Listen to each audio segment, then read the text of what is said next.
සුමෝ dead lift කරන්න ආසද? ඇයි අපි සුමෝ ඩෙඩ් ලිෆ්ට් කරන්න ඕන?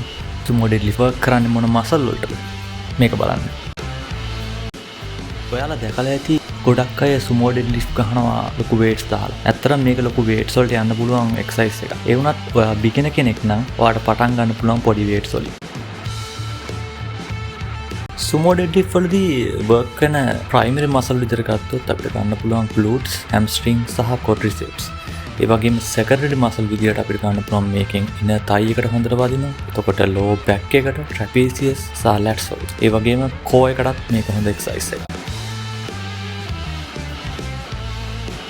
සුමෝ ඩෙඩ් ලිෆ්ට් එකේ තියෙන විශේෂත්වය තමයි අපි මේකෙදී කකුල් ඈත් කරලා තියාගන්න. හරියට නිකන් සුමෝ ක්‍රීඩකෙක් වගේ. ඔයාට මේ එක්සර්සයිස් එක reps 8ත් 12ත් අතර සහ sets 3ත් 5ත් අතර කරන්න පුළුවන්.